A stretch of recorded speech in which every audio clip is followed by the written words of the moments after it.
नमस्कार दोस्तों। चौंकिएगा नहीं, टाइटल देखकर चौंकिएगा नहीं। वास्तव में खबर पुख्ता है और जो सबूत मैं आपके सामने पेश करने जा रहा हूं, आप खुद भी उससे असेसमेंट कर सकते हैं कि अरविंद केजरीवाल ने गुजरात में हथियार डाल दिए हैं, भाग खड़े हुए हैं। आज गुजरात में हैं, शायद रात तक वापस लौट आएंगे और कल से दिल्ली में लग जाएंगे। बहुत बड़ा प्लान अमित शाह ने बनाया था और वो पूरा एकदम एग्जीक्यूट होता हुआ नज़र आ रहा है। लेकिन एमसीडी का जो चुनाव है दिल्ली की, वो भी इस समय अब दिलचस्प होने जा रहा है। दोनों चुनाव के बारे में कुछ जानकारियां आपको दूंगा और उसके आधार पर ही हम चर्चा को आगे बढ़ाएंगे। देखिए, अभी मैं कुछ एनडीटीवी पर मैं कुछ प्रोग्राम देख रहा था। उसमें एनडीटीवी के एक रिपोर्टर ने दो लोगों के इंटरव्यू किए, मनीष सिसोदिया का और मनोज तिवारी का। जब मनीष सिसोदिया से बात की एनडीटीवी ने, तो मनीष सिसोदिया ने यह कहा कि एमसीडी में 250 सीटें हैं पार्षदों की, जिसमें से हम 230 जीतेंगे और बीजेपी केवल 20 जीत पाएगी, हद से हद। उन्होंने कहा कि कूड़े का मुद्दा है, कूड़े के ढेर जो हैं दिल्ली में लगे हुए हैं, इन सब मुद्दों पर हम चुनाव लड़ेंगे। और अभी तक 15 साल से एमसीडी पर कब्जा बीजेपी का था और पहली बार ऐसा मौका होगा कि जनता कमान सौंपने जा रही है आम आदमी पार्टी को। मैं आपको बता दूं कि दिल्ली में जो एमसीडी हुआ करती थी, 3 बॉडी हुआ करती थी, उन सब को मर्ज करके एक एमसीडी कर दी गई है, जिसका कभी शीला दीक्षित के समय में विघटन हुआ था। और केंद्रीय मंत्री अमित शाह, होम मिनिस्टर ने अभी पार्लियामेंट में जब इसको लेकर बिल पेश किया था पिछले सेशन में, तो उन्होंने ये कहा था कि 3 एमसीडी करने से बड़ा नुकसान हुआ है। एमसीडी जो है कर्जे में चली गई हैं, क्योंकि किसी एमसीडी में तो टैक्स कलेक्शन ज़्यादा है, खर्चे कम हैं, किसी में खर्चे ज़्यादा हैं, आमदनी कम है। तो इस वजह से बहुत दिक्कत हो रही है। कभी सफाई कर्मियों की हड़ताल हो जाती है, कभी स्टाफ की सैलरी नहीं मिल पाती। तो अब ये तय किया गया है कि तीनों बॉडीज़ को मिलाकर एक कर दिया जाए और इस तरीके से 250 सीटें यहाँ पर बनाई गई हैं, जो 68 विधानसभा क्षेत्रों के हिसाब से बनी हैं। और पहले बताऊं, 272 सीटें थी तीनों एमसीडीज़ की मिलाकर। और पिछली बार जब 2017 में चुनाव हुआ था एमसीडी का, तो 272 में से 181 सीटें बीजेपी ने जीती थी और एक 50 के करीब, 50-55 के करीब आम आदमी पार्टी ने जीती थी। 30-35 सीटें जीतकर कांग्रेस तीसरे स्थान पर रही थी। और एमसीडी में 2017 में बीजेपी ने पिछली बार से बेटर प्रदर्शन किया था, यानी कि 2012 में जो एमसीडी के चुनाव हुए थे, उससे 30-35 सीटें ज़्यादा ही आई थी बीजेपी की, जबकि अरविंद केजरीवाल की सरकार यहाँ दिल्ली में पहले से थी। तो ये सब आंकड़े मैं आपको इसलिए बता रहा हूँ कि आपको you will get actual picture of MCD. और एमसीडी का जो चुनाव है वो उतना ही महत्वपूर्ण है जितना कि मुंबई का बीएमसी का चुनाव, जो अभी बहुत जल्द होने जा रहा है। एमसीडी के चुनाव में इस बार आम आदमी पार्टी को ये सेंस आ रहा है कि कांग्रेस बहुत कमज़ोर है, और हकीकत बात भी है। कांग्रेस को कई वार्डों में तो टिकट लेने वाले लोग नहीं मिले, टिकट देने के लिए कांग्रेस बैठी हुई थी, कोई लेने वाला था नहीं। दूसरे, कांग्रेस का जो दिल्ली का नेतृत्व है वो लगभग ख़त्म है। ले देकर अजय माकन बचे हुए हैं, जेपी अग्रवाल वगैरह सब पुराने नेता बुजुर्ग हो चुके हैं, घर पर बैठ चुके हैं। और प्रभारी बने हुए हैं, शायद जेपी अग्रवाल को मध्य प्रदेश का प्रभारी बनाया हुआ है और ये शायद यहाँ के प्रभारी हैं अजय माकन राजस्थान के। तो अजय माकन की भी अब इंटरेस्ट दिल्ली में कुछ नहीं है। उन्हें कभी एक समय ये ख्वाब था कि वो आने वाले समय में यहाँ के मुख्यमंत्री बन सकते हैं, लेकिन आम आदमी पार्टी ने जिस तरीके से कांग्रेस का वोट बैंक यहाँ पर कैप्चर किया दिल्ली में, उसके बाद अजय माकन लगता नहीं कि कभी मुख्यमंत्री यहाँ के बन पाएंगे या कांग्रेस यहाँ पर सत्ता में लौट पाएगी। खैर, कोई बात नहीं। यहाँ पर स्थिति जो बनती नजर आ रही है, मनीष सिसोदिया के बयान के बारे में बताया। मनोज तिवारी से जब शरद शर्मा ने पूछा, एनडीटीवी के रिपोर्टर ने, आपकी स्थिति क्या है, तो उन्होंने बेबाक तरीके से कहा कि हमने 150 प्लस सीटें जीतने का टारगेट रखा है। शरद शर्मा ने सवाल पूछा कि सर, पिछली बार तो 181 थी, आप 150 की बात कर रहे हैं। उन्होंने कहा कि भाई, पिछली बार 272 सीटें थी, इस बार 250 हैं और हम ग्राउंड लेवल की बात कर रहे हैं, हम हवाई किले नहीं बना रहे हैं। तो उसी आधार से हम, जितना हमारा पिछली बार बहुमत था, उसी आधार को देखते हुए हम कोशिश कर रहे हैं कि इस बार हम 150 प्लस सीटें जीतेंगे, वो 200 भी हो सकती हैं, 180 भी हो सकती हैं। और उन्होंने ये भी कहा कि इस बार बीजेपी ने वो काम किया है दिल्ली में जो कोई नहीं कर पाया। यहाँ पर सभी लोगों को, चाहे वो किसी भी वर्ग का हो, उनको सरकारी आवास देने का प्रधानमंत्री मोदी ने जो अभियान चलाया है उसका लाभ मिलेगा। उन्होंने कहा कि बांग्लादेशी और रोहिंग्याओं को छोड़कर यहाँ पर जो भी लोग कहीं के भी रह रहे हैं सबको यहाँ सस्ते फ्लैट देने की योजना चली रही है। कुछ को लिए भी जा चुके हैं, कुछ जगह दिए जा रहे हैं। इसके अलावा जो कूड़े के स्थल थे, लगभग 700 के करीब ढलाव थे जहाँ पर कूड़ा डाला जाता था, इकट्ठा किया जाता था, उन सबको ख़त्म करवाया है। और जो ये गाजीपुर वगैरह के और भलसवा के लैंडफिल बड़े बड़े कूड़े के ढेर हैं उनको भी कई कई मीटर घटाया गया है और अगले कुछ सालों में इसे ख़त्म करने का प्लान भी तेज़ी से चल रहा है। तो उन्होंने कहा कि हमारे काम पर हमें वोट मिलेंगे, अरविंद केजरीवाल पर किस तरीके से मिलेंगे ये तो वो ही बताएं। इसके अलावा आम आदमी पार्टी को ये भी नज़र आ गया है कि उसके लिए गुजरात से ज़्यादा महत्वपूर्ण एमसीडी है। और कांग्रेस जितनी कमज़ोर यहाँ पर है, एमसीडी में उन्हें प्रत्याशी नहीं मिले, आम आदमी पार्टी को लग रहा है कि वो अगर यहाँ की एमसीडी भी कब्जा ले तो सारा कुछ उनकी मुट्ठी में आ सकता है। दिल्ली में सरकार उनकी है ही 2 बार से, और इसके बाद अगर वो एमसीडी को भी कब्जा लेते हैं तो सारी जितनी भी बॉडी है यहाँ की, दिल्ली का जो सारा गवर्निंग सिस्टम है वो उनके हाथ में आ जाएगा। और अरविंद केजरीवाल ये लंबे समय से चाहते रहे हैं और कहते रहे हैं। लेकिन गुजरात का चुनाव, इनकी इच्छा थी कि गुजरात का चुनाव जोरदार तरीके से लड़ा जाए और ये चाह रहे थे कि गुजरात में जाकर हम कुछ हलचल मचाएं। लेकिन अमित शाह ने जो प्लानिंग बनाई और जिस तरीके से उसे एग्जीक्यूट किया, उनकी सारी योजना धरी की धरी रह गई। अब देखिए कुछ चीज़ें आपको बताऊंगा।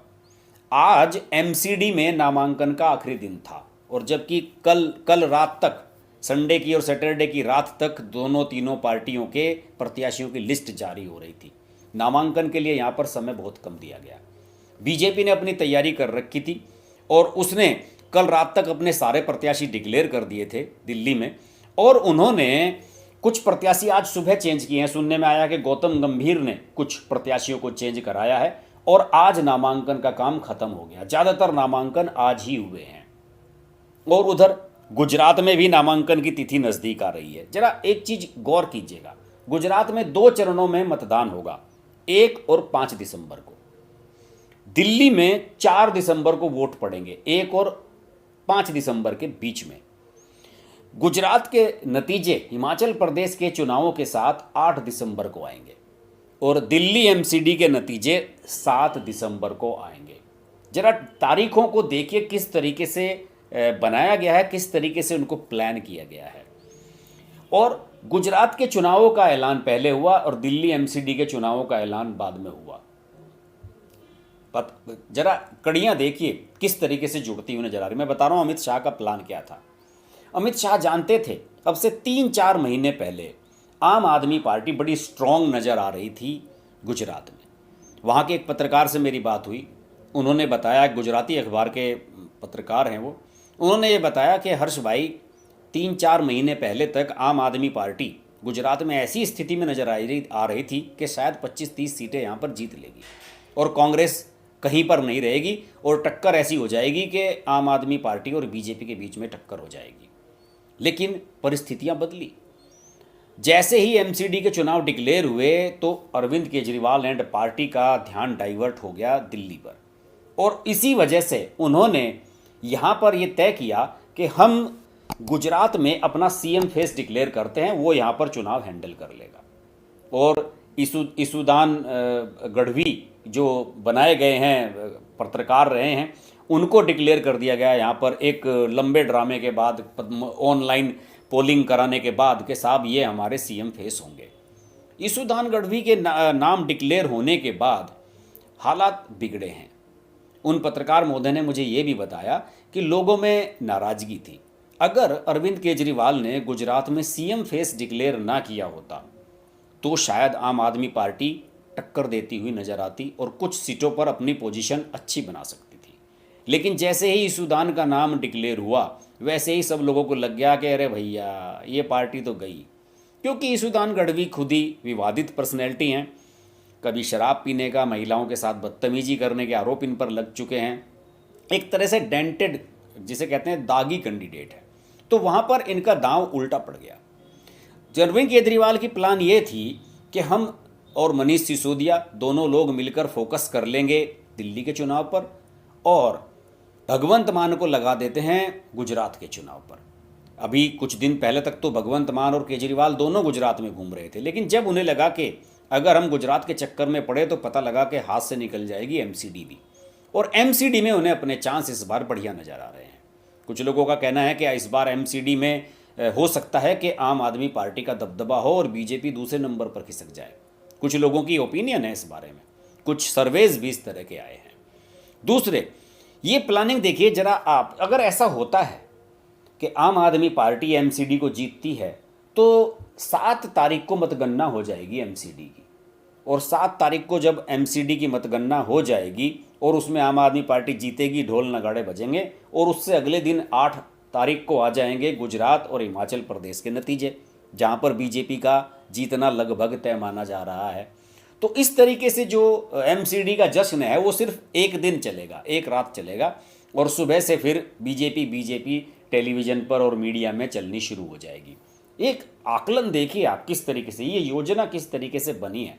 और मैं तो इसमें अमित शाह का मास्टरमाइंड ही मानूंगा कि उन्होंने इस तरीके से ये प्लान एग्जीक्यूट किया है। हो सकता है कि पहले एमसीडी का चुनाव बाद में होता, एमसीडी का चुनाव टलने के चांसेस भी थे, कोर्ट में भी पहुंच गया था मामला और सुनवाई भी हो रही थी। अरविंद केजरीवाल वगैरह तो लंबे समय से डिमांड कर रहे थे, लेकिन अरविंद केजरीवाल को ये गुमान नहीं था कि हमें गुजरात और ये दोनों चुनाव एक साथ फेस करने पड़ेंगे।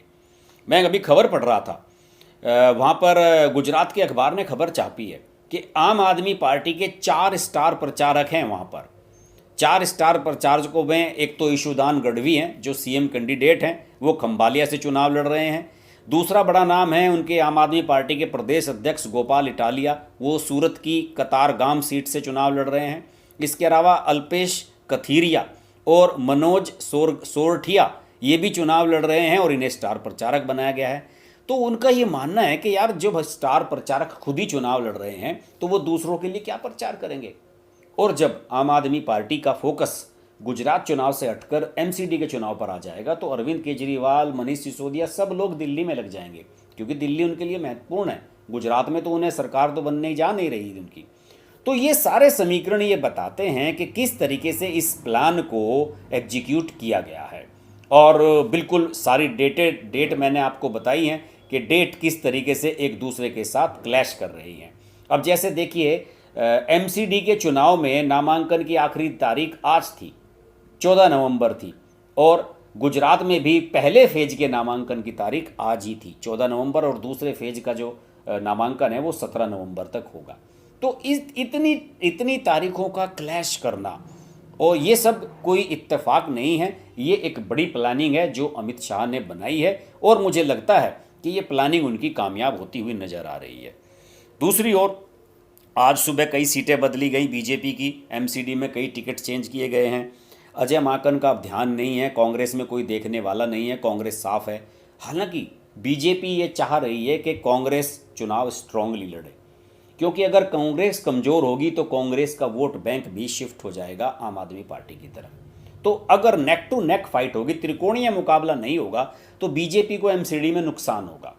बीजेपी तो चाहती है कि कांग्रेस स्ट्रांगली लड़े, लेकिन कांग्रेस के पास कैंडिडेट ही नहीं है, ना धन है, ना बल है, ना संख्या है, ना टीम है, कुछ नहीं है। और आप लोग अगर देखते हो वो जो आशुतोष वाला चैनल है सत्यहिंदी.com, उसमें शाम को जो रोजाना 4 बजे वाली डिबेट को नीलू व्यास जिसको एंकर करती हैं, उसमें भी आज ये स्यापा था। उसमें भी सब लोग बैठकर इसी बात को लेकर रो रहे थे कि अरविंद केजरीवाल गुजरात छोड़कर भाग चले हैं और वो एमसीडी पर ज़्यादा फोकस कर रहे हैं। और इस बात से सारे दुखी थे ये वामपंथी जितने भी उस डिबेट में बैठते हैं कि भैया अरविंद केजरीवाल ने तो मैदान छोड़ दिया है, और हम तो सोच रहे थे कि गुजरात में नरेंद्र मोदी और अमित शाह को अरविंद केजरीवाल टक्कर देंगे, और ये तो मैदान छोड़कर ही भाग गए हैं। सब लोगों ने यही माना।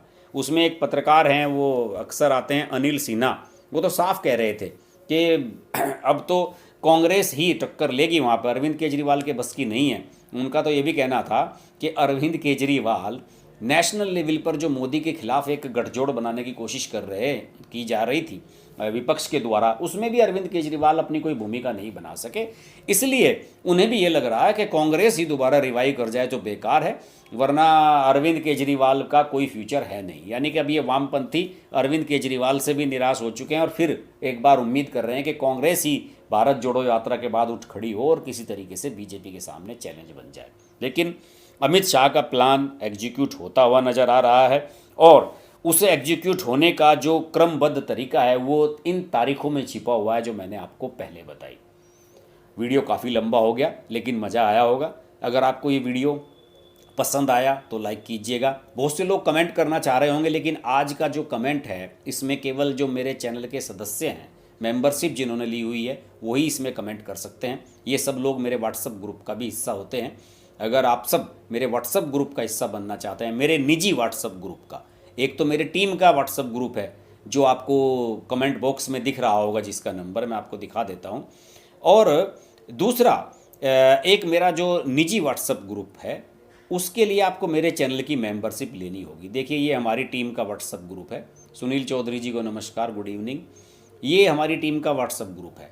इसमें आप चैनल को सब्सक्राइब कर लें मेरे, और उसके बाद इस नंबर पर अपना नाम, अपने शहर का नाम, राज्य, या अगर विदेश में है तो वो लिख कर हाई कर दें तो आपको मेरी टीम अपने ग्रुप में जोड़ लेगी। लेकिन अगर आप मेरे निजी व्हाट्सएप ग्रुप में जुड़ना चाहते हैं, जैसे कि सुनील चौधरी जी हैं या अनिल दास जी नीचे कमेंट लिख रहे हैं, नज़र आ रहे हैं इस तरीके से, तो आप लोगों को मेरे चैनल की मेंबरशिप लेनी होगी और जो ज्वाइन बटन है सब्सक्राइब बटन के बगल में, वहाँ पर क्लिक करके आप मेरे चैनल के मेंबर बन सकते हैं। आशा करता हूँ कि ये वीडियो आपको पसंद आया होगा, और दिल्ली के एमसीडी चुनाव और गुजरात चुनाव पर हम आगे भी वीडियो बनाने वाले हैं। मेरे साथ आप जुड़े रहिए और देखते रहिए हर्ष की बात लाइव। नमस्कार।